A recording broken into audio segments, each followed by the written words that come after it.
Welcome to the Mindset Game podcast. I'm your host, Kogan, and I'm absolutely thrilled and grateful to have a very special guest with us today, Pam Slim. Pam Slim is an award-winning author, speaker, and business coach who works with small business owners who are ready to scale their businesses and intellectual property. She is the author of Escape from Cubicle Nation and Body of Work, as well as the upcoming work, The Widest Net, Unlocked Untapped Markets and Discover New Customers Right in Front of You, which I am super excited to learn even more about today. Pam and her husband, Darryl, co-founded the Main Street Learning Lab in Mesa, Arizona, which is a grassroots community-based think tank for small business economic acceleration. And they host lots of community leaders and lots of small business programming, which is how I got to know Pam even better. I actually first met Pam years ago at an event through the local International Coach Federation about her book at the time, Body of Work. And then about 3 years ago, I got to attend a weekend event at her lab on podcasting, which has a lot to do with why this podcast is happening today. So Pam, I'm so deeply grateful to you for all of the impact that you've had on me, both personally and professionally. That is so meaningful to me. I so appreciate it. And how meta is it that I can be on your podcast that was but an idea in your head at the time that we worked together. So I'm so grateful. It's really wonderful to be here. Thank you. Welcome. So would you be willing to get us started with sharing how in the world you got to do this wonderful, meaningful work that you do in our world? Yes. Now that I'm 55 years old, I just had a bunch of fives this year. So I turned 55. We had 5 years here at the Learning Lab. I noticed 25 years in business, actually. I noticed that in retrospect, it's often easy to see the thread that ties your work together, which is ironically the subtitle for my book, Body of Work. And I really have seen that, I think, with writing my latest book that feels like one in the trilogy. When I think of my heart and the work of my soul, it really is community building. And not ironically, my degree in college was in community development. It was a focus on non-formal education as a tool of social change. I lived in Latin America, so I had a focus in Latin America and Mexico and Colombia.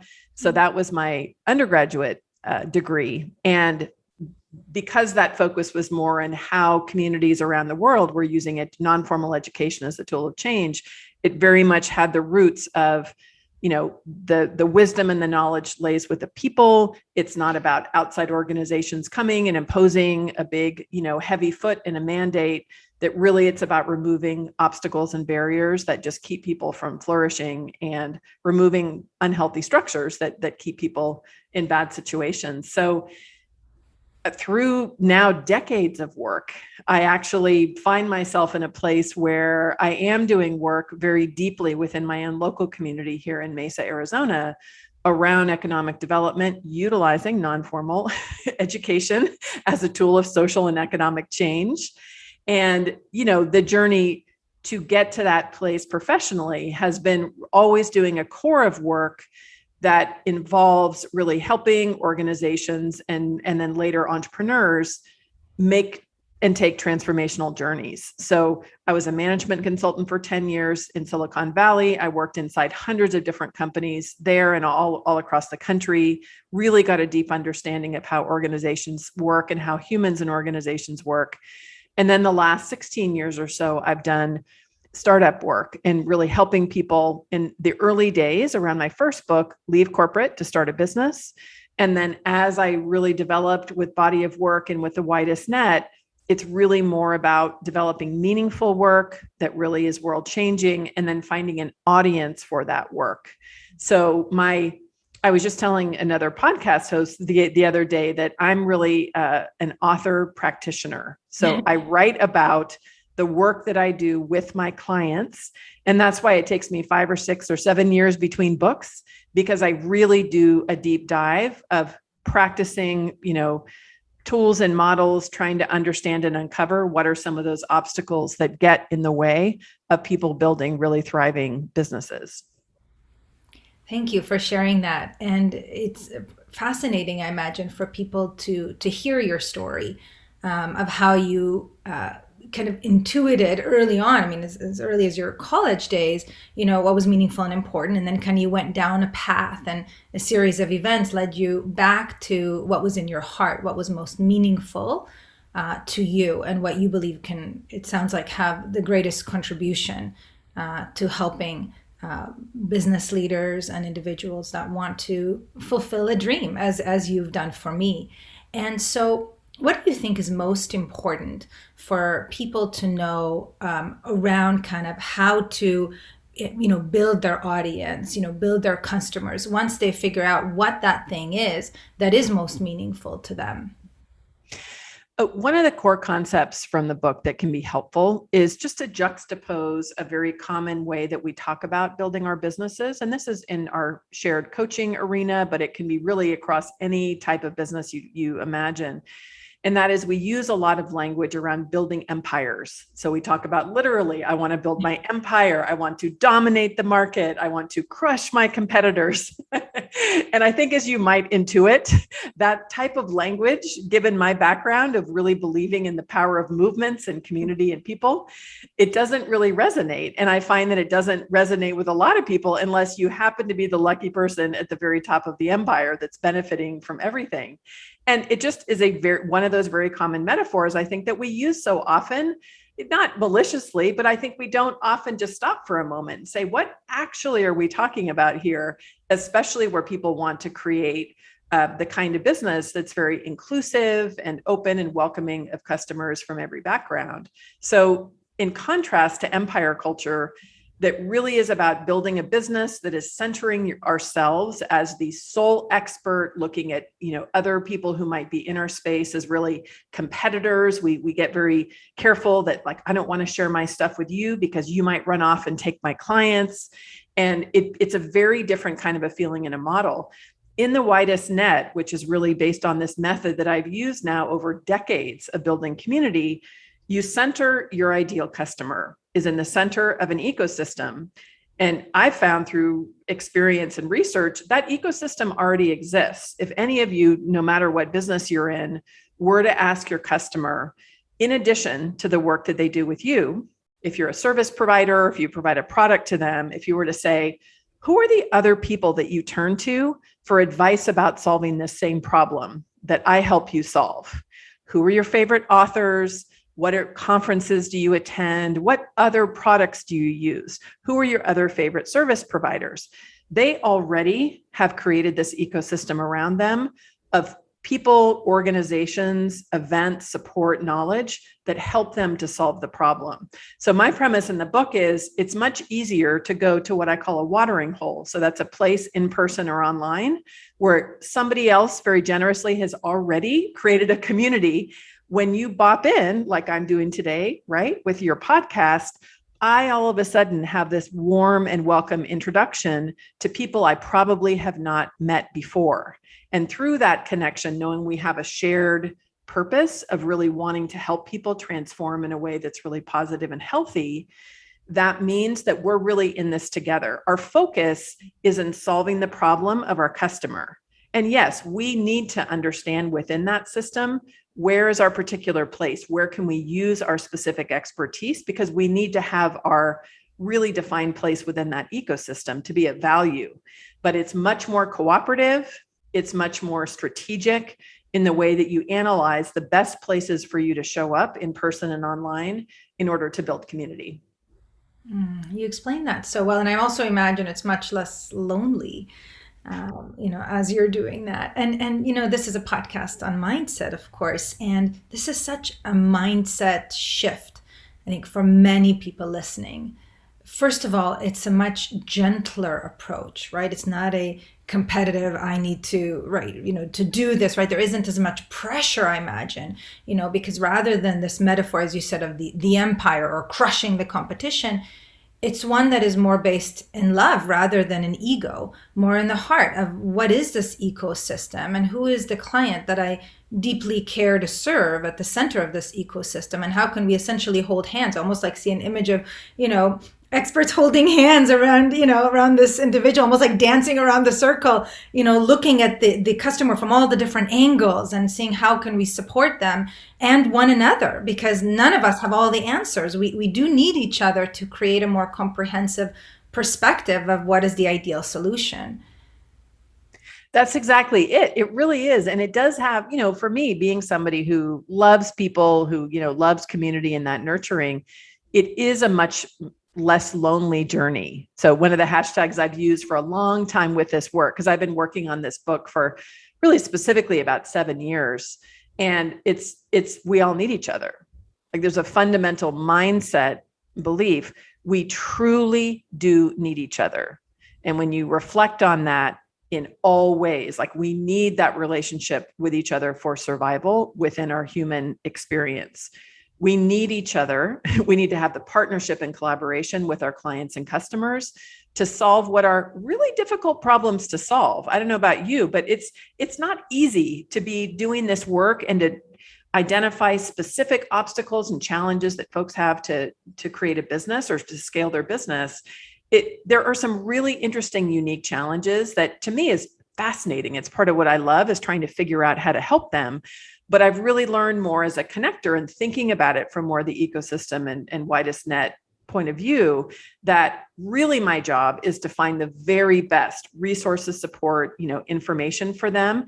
And then where there are some specific things that I can do, part of what I've learned is I'm pretty good at codifying a point of view, of creating a method, of creating a shared framework that then allows people to have a conversation or to think about things differently in order to be effective.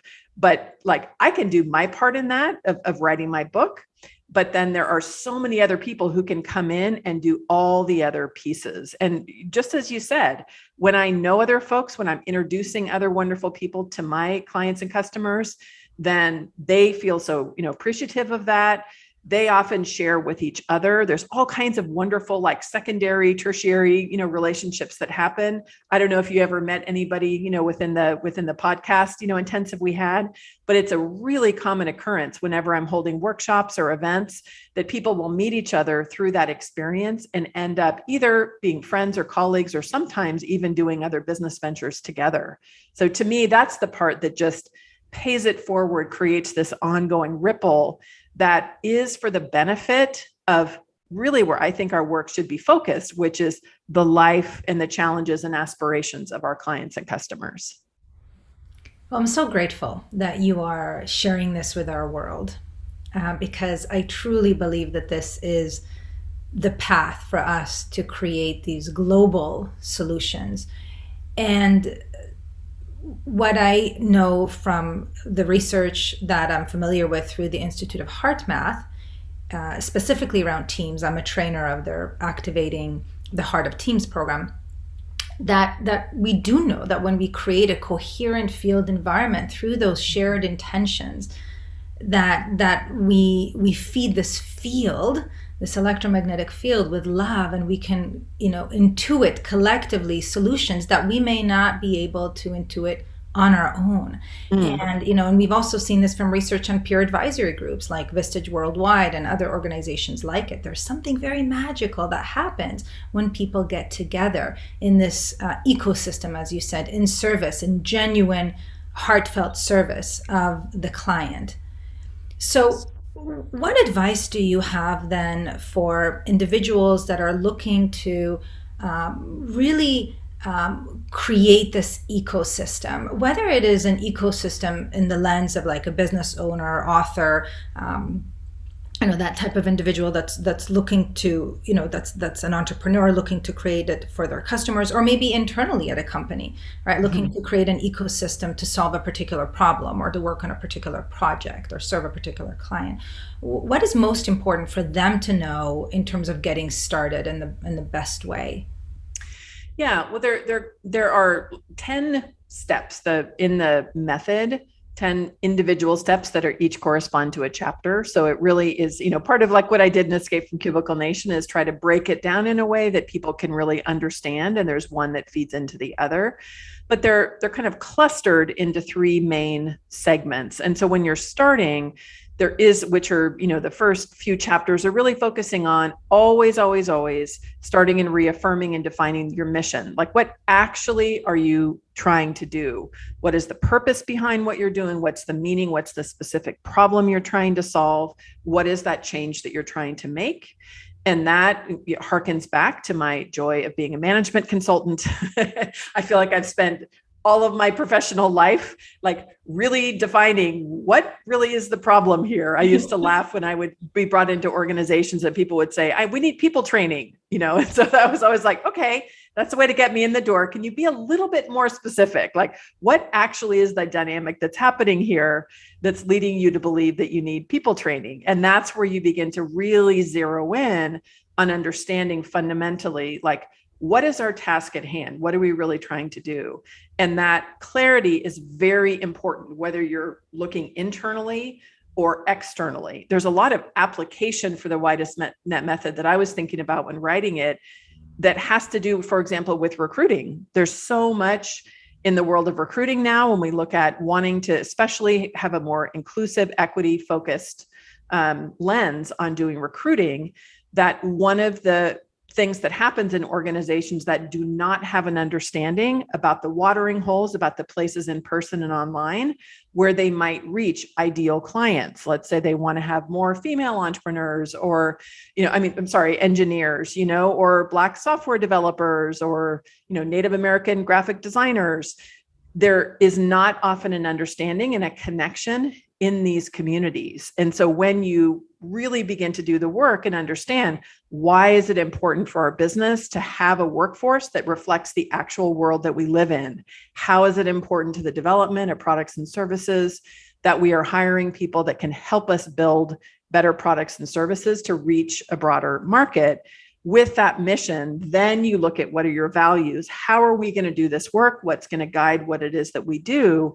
And then very specifically, identifying like who really is the ideal customer. How do we really build this profile for exactly who it is that we're trying to connect with? So in the internal side, it might be, if you're wanting to broaden the audience for research that you're doing, as an academic institution, you really want to be thinking about like, who do we want to be reaching out to share more of this great research that we're doing internally, or in the external world, who really are the ideal customers that we're looking for, and how can we really understand their problem, challenge, or aspiration? That foundation of the work, the mission, the values, the understanding the audience is always the starting place. And then you begin to look at, in that next third, what are the offerings that you really need to develop if you're an entrepreneur, in order to solve the kinds of problems that your customers have. So what is this, when you really understand, I always tell the story for my first book, Escape from Cubicle Nation.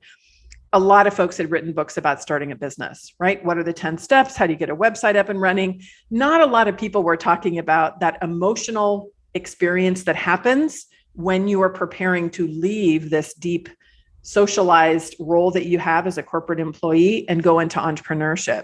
So part of my unique point of view in my work was really developing offerings that paired doing the steps in business while also addressing the mindset and the emotional parts of telling your parents who had sacrificed their entire life to send you to college that you were quitting your job at IBM and you were opening a cookie shop. That is not an easy thing for many people. And those are the kind of things they struggled with. So developing something that's really unique in an offering, and then that really then nicely leads into who are other people, partners, companies that are selling products to that same customer, that is a highly complementary fit for what it is that I'm actually developing. And that's really where everything starts to sprout, where you kind of implement a lot of the method that goes from there.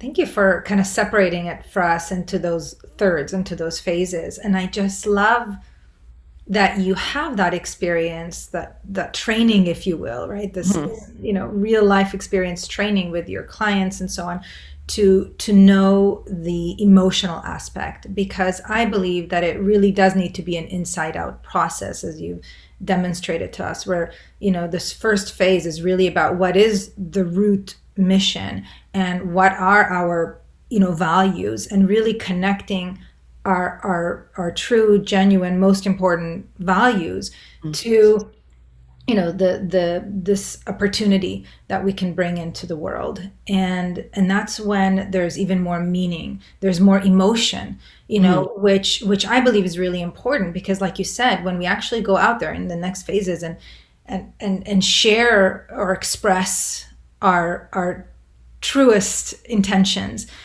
with the world, we may encounter resistance.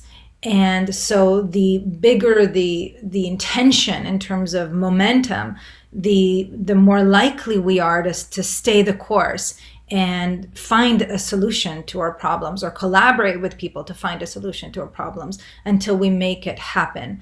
And once again, this is my gratitude to you, because I had a lot of resistance in terms of creating a podcast, right? I'd never done anything like that before. It was big and scary, all the tech stuff, and right, how am I going to find guests and all, all the stuff, all the noise. But you helped me through that weekend to really connect with, why am I doing this? What is the message that I want to share with the world?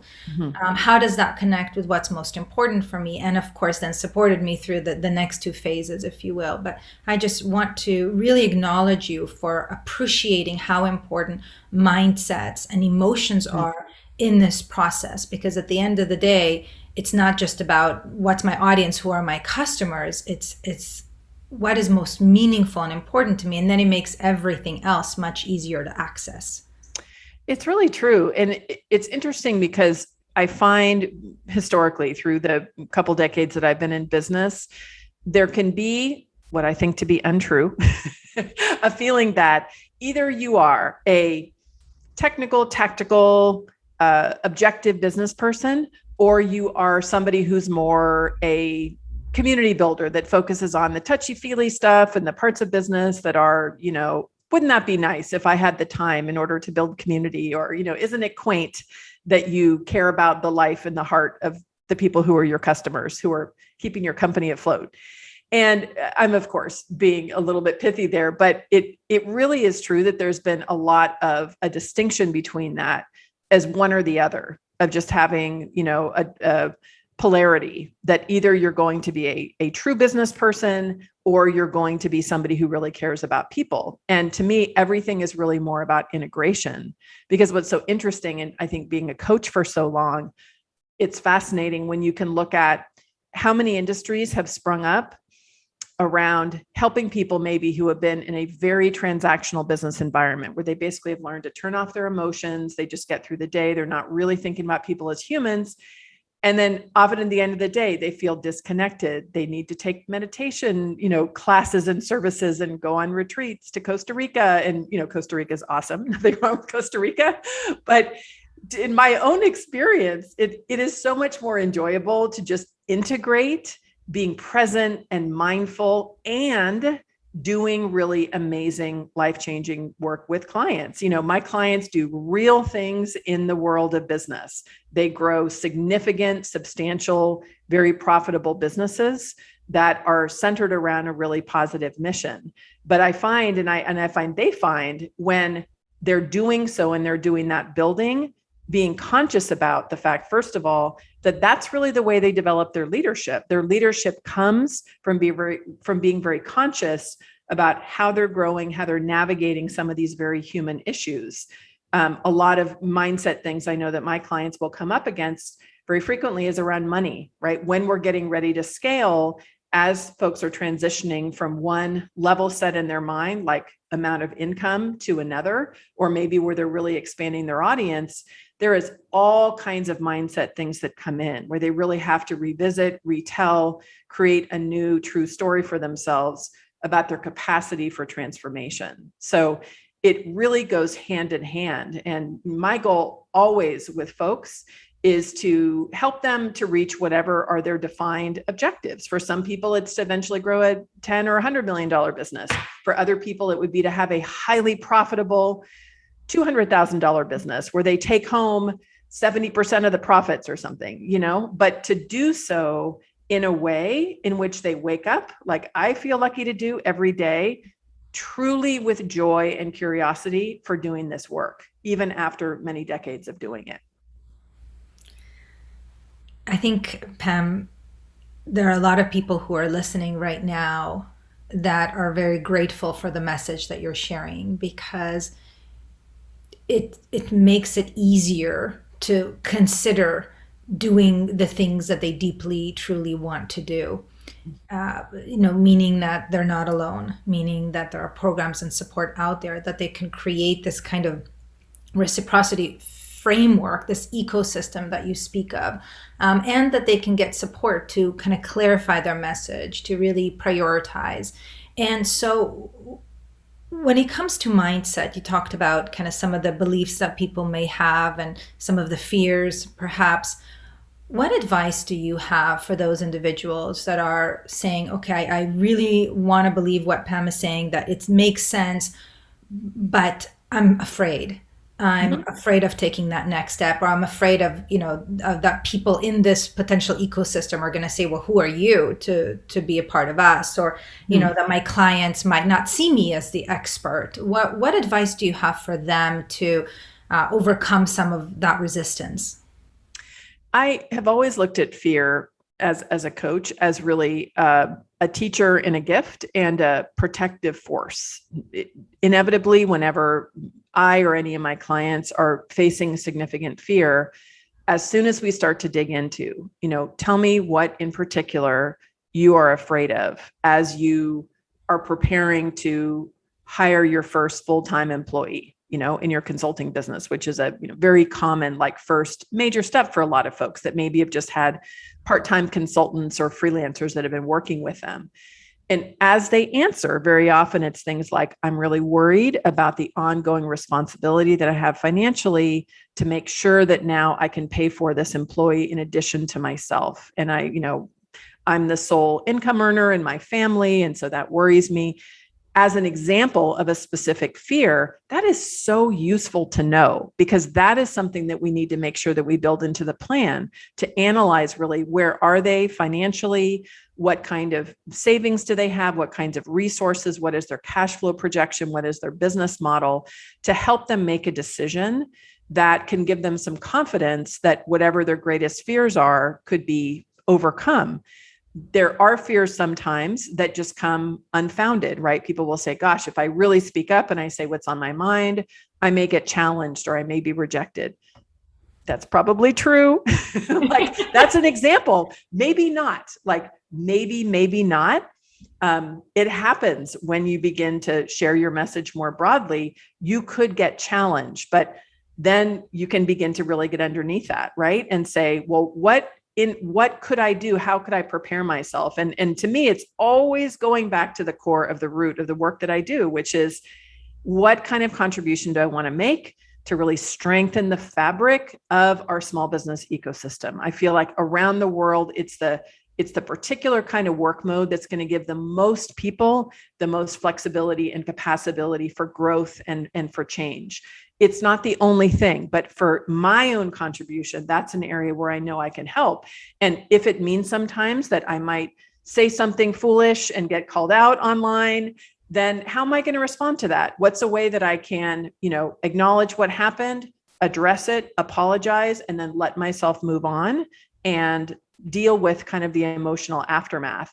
Because those are the kinds of things that you need to actually prepare a little bit as you're getting ready to move into new territories. But that's also where you can begin to gather folks around you and people that will remind you who you are, that remind you of why it is that you're doing this work. And it's why some people do choose to work with a coach. It's one of the things I love, and coaches I've worked with, and the role I like to play is really being that advocate for the work. Where you could say, I'm really nervous, Pam, like, this is totally terrifying to me. And I can say, I hear you. I totally feel it 100%. I am an advocate for that work that is inside of you, right? And like, I am here holding space. I have confidence in you that I know you can bring it out in the world. Like, I think we need that. We need to have folks that are there at different points of our transition in our transformational journey so that we can eventually get the work out into the world. Wow. I get very, very emotional hearing you say that. I too agree with that. We do need each other, as you Yeah. said. So what guidance can you provide to the listeners as to how to really kind of build this strategy, if you will, to build those, really strong, diverse set of relationships, how to identify that, how to create new partnerships and so on? So there is a part of it that there's really no going around. It is necessary to really take the time to look at the overall strategy and the methodology. Now one of the reasons I wrote the book, it's always handy when the answer is read my book, but let me tell you why. And a lot of it is what I love about having things in a book form, because it is something that not everybody can, afford to work with coaches or have the time to take classes or all that. But I found that there actually are like really critical pieces that you need to take the time and reflect on putting together in order to know how to approach doing the work. So for example, when you're looking at those first kinds of maybe partnerships that you might be connecting with, or looking at small ways in order to expand your ecosystem connections, that's one hint, is that it can be teeny tiny. It can be looking at something like what I call a peanut butter and jelly partner, which is somebody who is maybe another service provider who provides a highly complementary but non-competitive service as you do for your ideal clients. So some of my peanut butter and jelly partners that I refer my clients to every day of the week are CPAs, bookkeepers, virtual assistants, online business managers, intellectual property attorneys, graphic designers.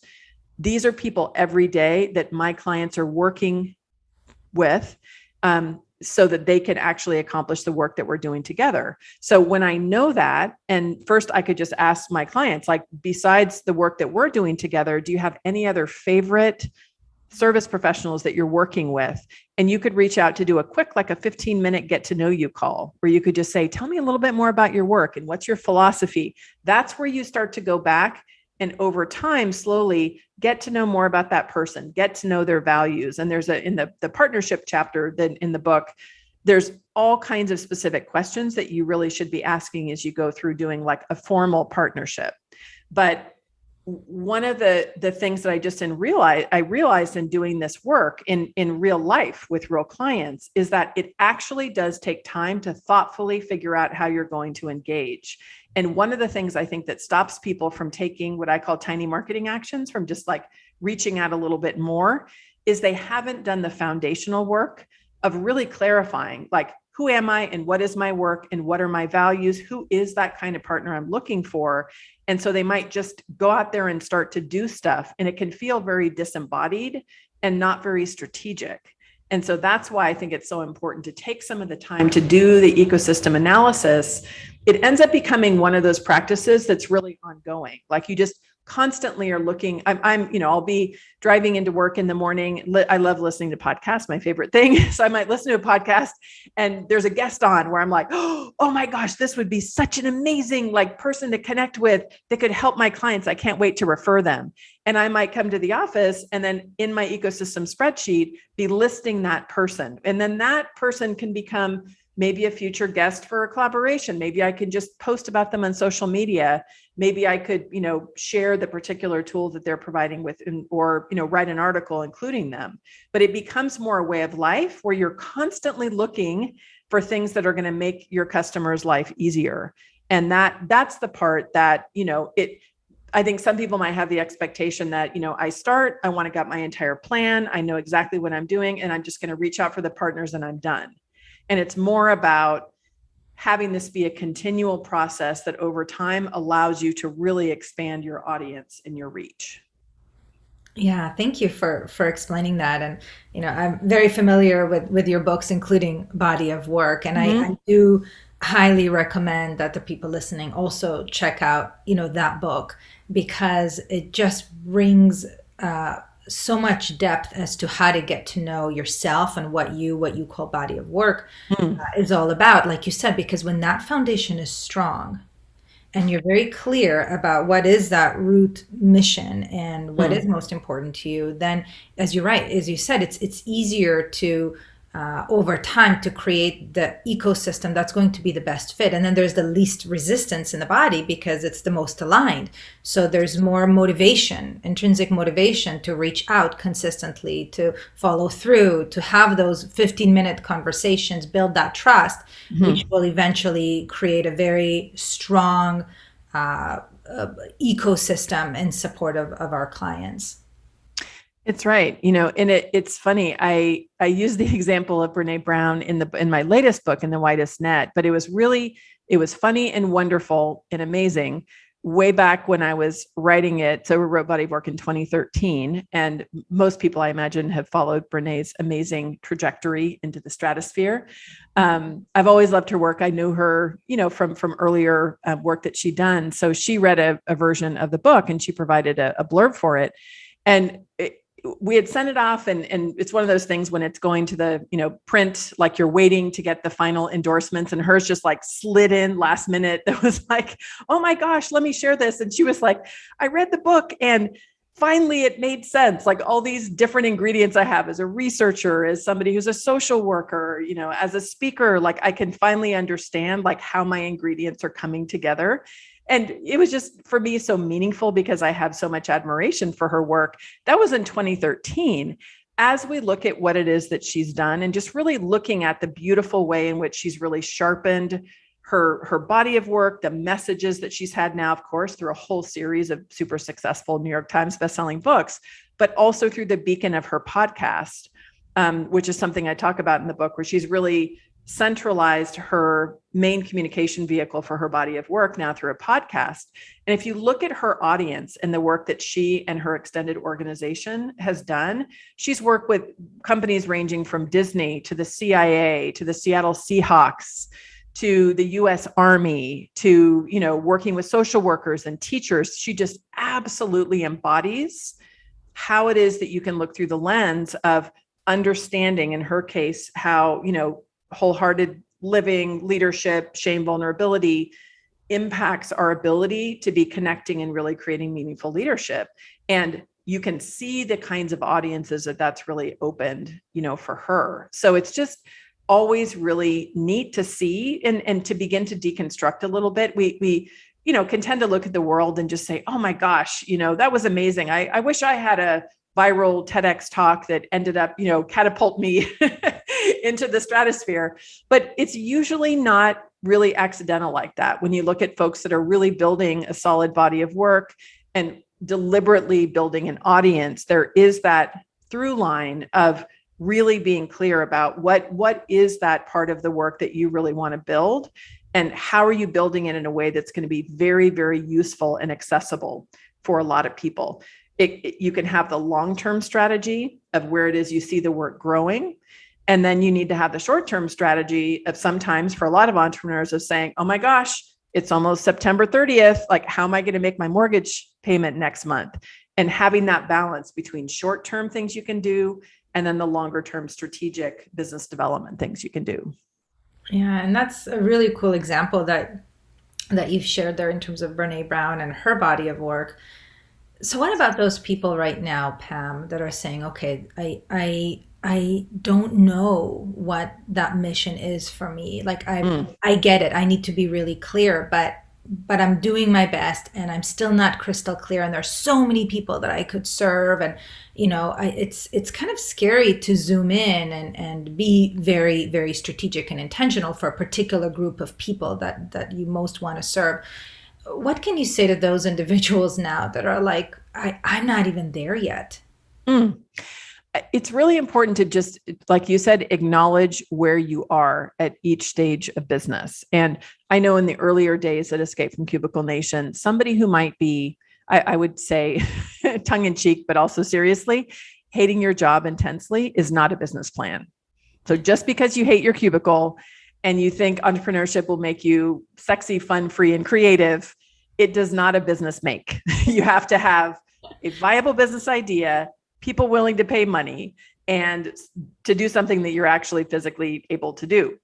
And so in that sense, in an earlier stage, as you're really thinking about possibilities, if you haven't started your business yet, that can be a case where you can really explore different ideas. In Escape, I actually have a lot of different ways you can test and try and do all kinds of things, and really fun stories of people like Ramit Sethi from I Will Teach You to Be Rich, who, when he first was starting his site, which ended up being about personal finance, they had all kinds of different, like 9 different projects that he and his co-founder were doing, right? Just trying all kinds of different ideas. And the one that really started to catch fire, that got them very interested, was the one that they started to move forward with.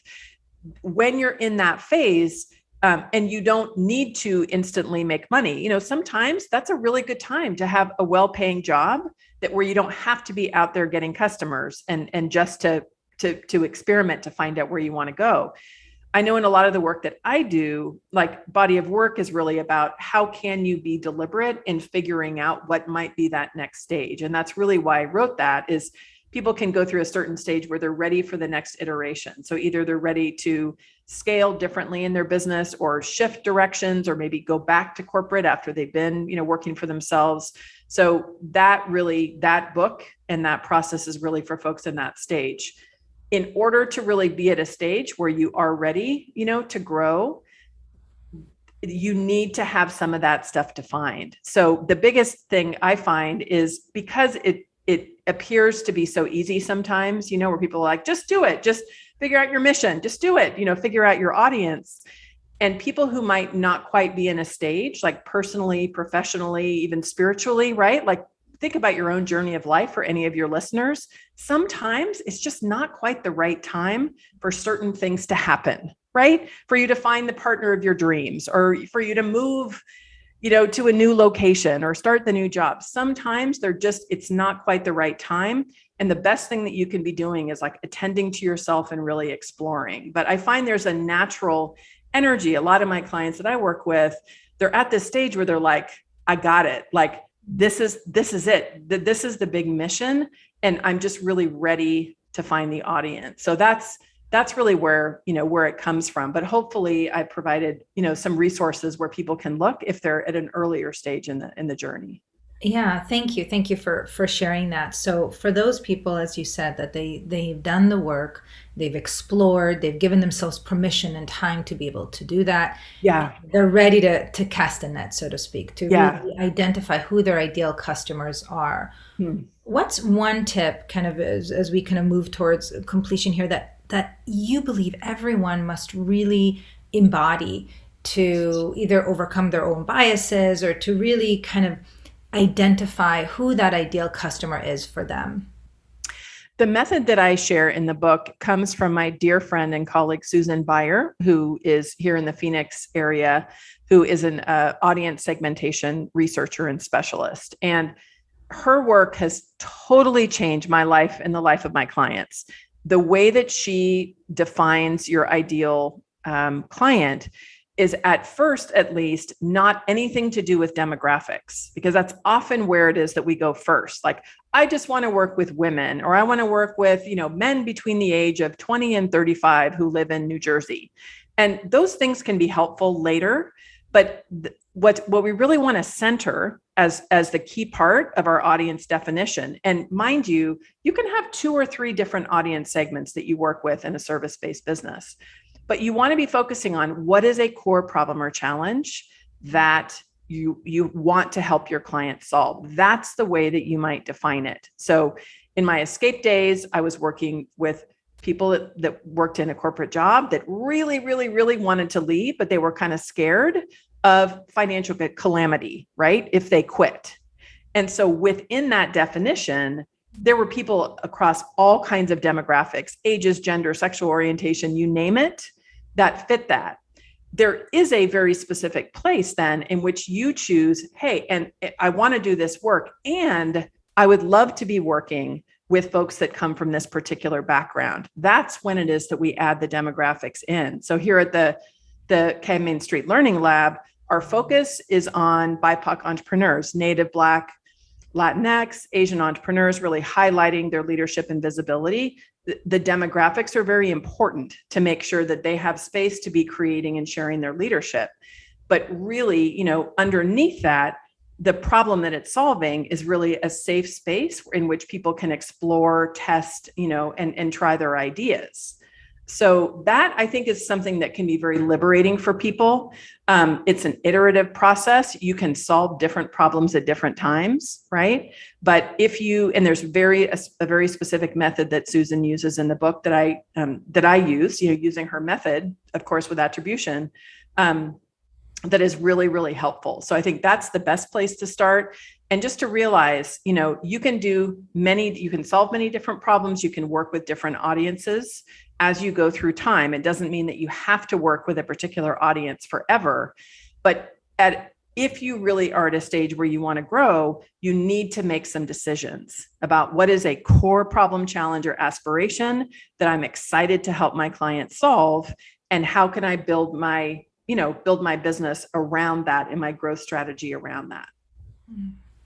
And you're such an amazing model of this, because as you've shared with us earlier on in this conversation around kind of your roots, if you will, those college days, the things that were really meaningful and interesting and you were curious to learn more about, and how you've kind of taken that and really considered what is the core problem or challenge or opportunity, if you will, to now serve this community, as you said, a specific portion of the community that is most important to you. And I know from other podcast interviews that I've listened, for example, kind of First Nation, Navajo, is important from your family, if you will. I remember in one of the podcast interviews, you shared that you did I don't remember how many city tour, maybe 25, 27 city tour. And that you asked, how many of you have had an expert from, First Nation, speak at a conference, and really just a little more than a handful of people shared in all of those cities, that they had. And so there's a special place in your heart, it sounds like, for individuals that need that level of support, and making sure that that's available to them. And so I honor you for following what's meaningful and important to you through your body of work, and applying that to really solve a specific problem or challenge that people need. I appreciate it. Yeah, when I tell that story in the book, it really is the core of the mission, and it's an example of how important it is to really clarify what the problem is. What we found is there is tremendous leadership within those communities, and in particular within the Native entrepreneur community. There's just not visibility of that leadership. And so it's when you know that that's the mission, right? Really to highlight the leadership that exists within this community, but is rarely seen, then that means everything around what we create is to that end. Because one of the things I found is people immediately will say, oh, well, what programs are you, White Lady Pam, creating for this community? And I say, that's actually not what the problem is, right? The problem is there is not recognition, visibility, and opportunity for the amazing leaders who exist. So everything about what we built is to support the leadership, to provide space in order to highlight the leadership that exists. And it is a very different way when you that's where you just see the criticality of how it is that you're really naming, and claiming that mission. And it just goes to a lifelong, interest and obsession with getting to the root of performance or business issues. Like, what's the real problem here? That's the place from which you can begin to really grow some innovative solutions. Well, thank you. Thank you for all the incredible insights and tips and suggestions that you've offered to us today in order for us to build those stronger partnerships, to get better acquainted with ourselves and what's important and meaningful for us, and to attract those clients that could really benefit from our solutions to their problems or challenges. And how can people learn even more about you, the amazing work that you do in the Mesa community and well beyond? And of course, to have you as a speaker. I know you're a phenomenal speaker. I've got to hear you as well. How can people engage with you? Yeah. So everything is pretty centralized at PamelaSlim.com. You can find, depending on when you're listening to this episode, we have the pre-launch for the book. The book comes out to the world October 12th, 2021.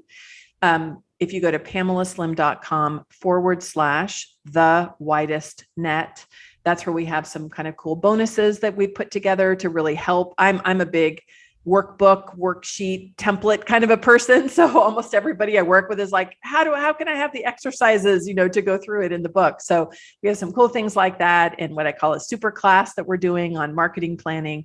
So that's everything you can find on that page. But otherwise, if you just want to get the book, it's anywhere books are sold and all the major online and retail booksellers.